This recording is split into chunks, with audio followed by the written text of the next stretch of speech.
اسی طریقے سے زکوٰۃ کے مال کے سلسلے میں ایک اہم اور آخری گزارش اور ضروری بات یہ ہے کہ آپ نے سن لیا کہ زکوٰۃ کا مال اپنے رشتہ داروں کو دینے میں زیادہ فائدہ ہے، لیکن ساتھ ہی ساتھ میرے بھائیوں، موجودہ دور کے اندر دینی مدارس زکوٰۃ کے سب سے زیادہ مستحق ہے۔ اللہ تبارک و تعالیٰ نے آپ کو جو کچھ دیا ہے، آپ اس کے ذریعے سے غریب غربا کی مدد کریں، بیواؤں کی، یتیموں کی مدد کریں، مجبور و لاچار، محتاج اور مساکین فقیر بندوں کی مدد کریں، دل کھول کر مدد کریں، لیکن ساتھ ہی ساتھ دینی مدارس کا آپ بھرپور تعاون کریں، کیونکہ دینی مدارس یہ ملت کے زکوٰۃ سے چلتے ہیں۔ جس طریقے سے اپنے رشتہ داروں کو زکوٰۃ کا مال دینے کے دو فائدے، ایک تو زکوٰۃ دینے کا ثواب، دوسرا صلہ رحمی کرنے کا ثواب، اسی طریقے سے دینی مدارس کو زکوٰۃ دینے کے بھی دو ثواب ہیں، ایک تو زکوٰۃ دینے کا ثواب اور دوسرا دین کے کام میں تعاون کرنے کا ثواب۔ اگر ہم کسی غریب کو زکوٰۃ دیں گے تو یقیناً ایک گھر چلے گا، اور اگر ہم کسی دینی مدرسے کو زکوٰۃ دیں گے تو اس دینی مدرسے میں پڑھنے والے سینکڑوں بچوں کو وہ جائے گا، اور یہی سینکڑوں بچے آگے چل کر یہ علماء بنیں گے، عالم بنیں گے، مفتی بنیں گے، دین کے داعی بنیں گے، دین کے ذمہ دار بنیں گے، اور یہی اپنے اپنے علاقوں کے اندر اور دنیا بھر کے اندر پھیل کر دین کا کام کریں گے۔ لہٰذا ہمارا یہ زکوٰۃ کا جو مال دینی مدارس کو جائے گا، یا بچیوں کے مدارس ہے، بچی اگر عالمہ بنے گی، دیندار بنے گی تو خاندانوں کے خاندان، پیڑھیوں کے پیڑھیاں سدھریں گی۔ تو ہمارا یہ دینی مدارس کو یہ جو تعاون جائے گا، یہ تعاون دین اسلام کا بقا کا ذریعہ بنے گا۔ آج کے اس دور کے اندر میں آپ کو بتا نہیں سکتا کہ کتنی ضرورت ہے دینی مدارس کو تعاون کرنے کی، کیونکہ دینی مدارس کے اندر جو علماء، جو حفاظ، جو مفتیان کرام پڑھاتے ہیں، وہ بیچارے اگر چاہتے تو وہ دنیا بھی کما سکتے تھے، لیکن انہوں نے اپنی مرضی سے، بائی چوائس، انہوں نے اپنی مرضی سے اللہ کے دین کی خدمت کو انہوں نے چنا ہے،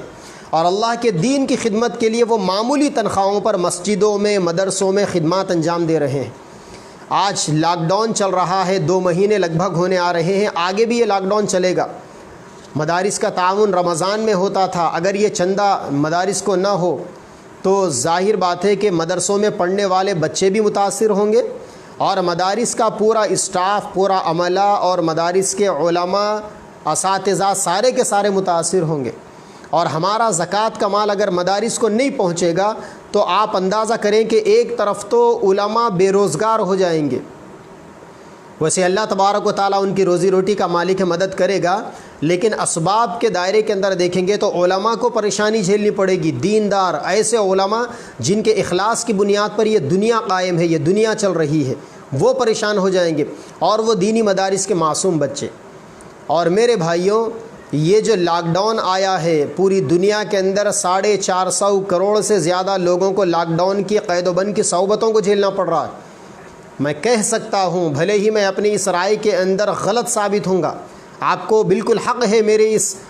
نظریے سے اختلاف کرنے کا، کہ آج اسلام اور مسلمانوں کو ٹارگٹ کرنے کا بھی ایک طریقہ ہو سکتا ہے۔ لہٰذا آپ اس لاک ڈاؤن کے ان دنوں کے اندر زیادہ سے زیادہ خرچ کریں، صدقہ کریں، خیرات کریں۔ پوری دنیا کے اندر رمضان کے نام پر، رمضان کے عنوان پر زکوٰۃ اور صدقات وغیرہ کے ذریعے سے مدارس کا تعاون ہوتا تھا۔ آپ مدارس کا بھرپور تعاون کریں اور دل کھول کر تعاون کریں، چاہے وہ مدرسہ چھوٹا ہو یا بڑا ہو۔ اب یہ موقع نہیں ہے کہ دیکھنے کا، اپنے اپنے علاقے کے مدارس کو مستحکم کریں۔ یہ مدارس دین کے قلعے ہیں، اگر یہ رہیں گے تو اسلام کی آن اور بان اور شان باقی رہے گی، اور خدا نخواستہ یہ مدارس روئے زمین سے مٹ جائیں گے تو پھر روئے زمین کے اوپر کچھ باقی نہیں رہے گا۔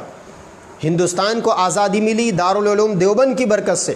پوری دنیا کو ہدایت کی روشنی ملی دینی مدارس اور ان مدارس سے نکلنے والے علماء اور مفتیان کرام اور داعی